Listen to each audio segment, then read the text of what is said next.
আলুটাকে আমি এই ঘষুনি দিয়ে এইভাবে ঘষে ঘষে নেব। দেখতে থাকো। আলুটাকে আমি এভাবে ঘষে নিয়েছি ঘষুনি দিয়ে। এবার আমি এর মধ্যে দিয়ে দিচ্ছি কুচিয়ে রাখা পেঁয়াজ, কুচিয়ে রাখা আদা, কুচিয়ে রাখা রসুন কুচি এবং লঙ্কা কুচি। এবার এর মধ্যে দিয়ে দেব 2টো ডিম ফাটিয়ে দেব। এবার এর মধ্যে আমি স্বাদ মতো লবণ আর গোলমরিচ দিয়ে দিচ্ছি। দেখো, একটু লবণ দিয়ে দিলাম, একটু জিরে পাউডার দিয়ে দিলাম,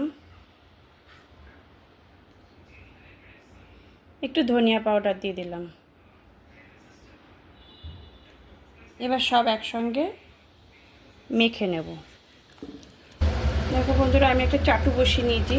চাটুতে এবার তেল দিয়ে দিচ্ছি, সামান্য পরিমাণ তেল দিচ্ছি। তেলটাকে চারিদিকে ছড়িয়ে নিয়ে এবার ডিম আলু সেদ্ধ দিয়ে যে গোলাটা করেছি সেটাকে আমি কড়াইতে দিয়ে দিচ্ছি। এটা খেয়াল রাখতে হবে, একটু মোটা করেই ভাজতে হবে, একটু টাইম নিতে হবে, টাইম নিয়ে একটু মোটা করে ভেজে নিতে হবে।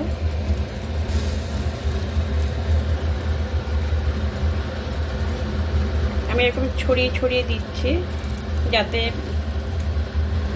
একটু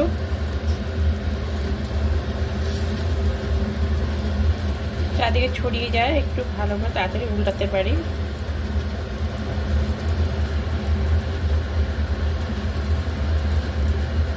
কিছুক্ষণ ওয়েট করব, তারপরে এটাকে উল্টে দেব।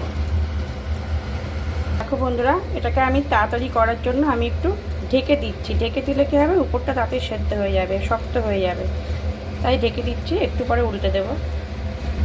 দেখো, 1-1.5 মিনিট পর আমি এসে এটাকে উল্টে দেব।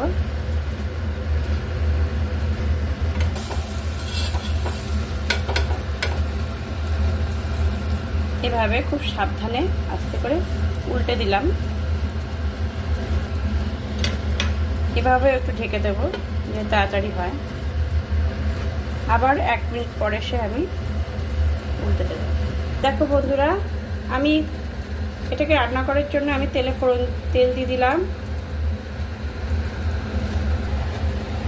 জিরে ফোড়ন দিচ্ছি, শুকনো লঙ্কা ফোড়ন দিলাম আর তেজপাতা দিয়ে দিলাম।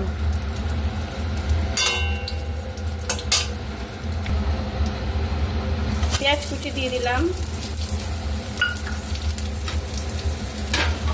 একটু আদা কুচি দিয়ে দিলাম, রসুন কুচি দিয়ে দিলাম, কাঁচা লঙ্কা কুচি দিয়ে দিলাম, স্বাদ মতো লবণ দিয়ে দিলাম, হলুদ দিয়ে দিলাম,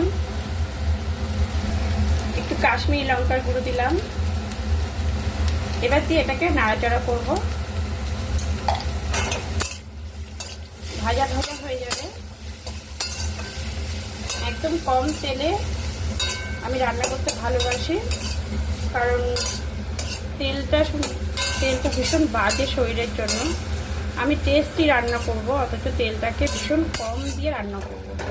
আমি আগে খুব বেশি তেল খেতাম, কিন্তু এখন নিজে থেকে কমিয়ে দিয়েছি। যদি এখানে মনে করি একটু ভাজা ভাজা হতে হবে, আমি তাহলে একটু হালকা জল দেব, তাহলে মশলাটা নিশ্চয়ই ভাজা ভাজা হয়ে যাবে। তেলের পরিবর্তে আমি একটু জল দেব, তাহলে মশলাটা একটু ভাজা ভাজা হবে। আর লেবু আছে, যখন তুমি এগুলো কষাবে তখন তেল লাগে না। কম তেলে রান্না করলে তোমরা একটু লেবু আছে মশলাটা ভাজবে।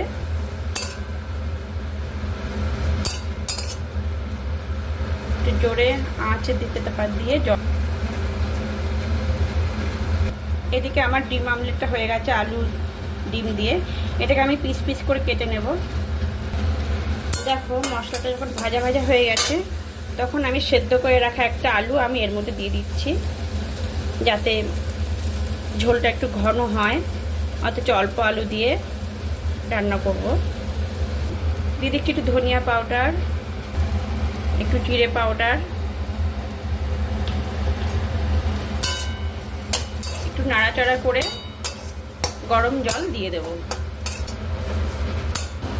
দেখো আমি ডিমের অমলেটটাকে আমি এভাবে আমার ইচ্ছে মতো পিস পিস করে কেটে নিচ্ছি, তোমরা তোমাদের মতো করে কেটে নেবে। এভাবে আমি কেটে নিয়েছি। এবার আমি মশলাতে গরম জল দিয়ে ঝোলটা যখন ফুটে উঠবে তখন আমি এটা দিয়ে দেব। দেখো এবার আমি গরম জল দিয়ে দিচ্ছি। যে যেমন ঝোল পছন্দ করো সেই বুঝে রান্না করবে। আমি একটু ঝোলঝোলই করব, হালকা ঝোলঝোল করব।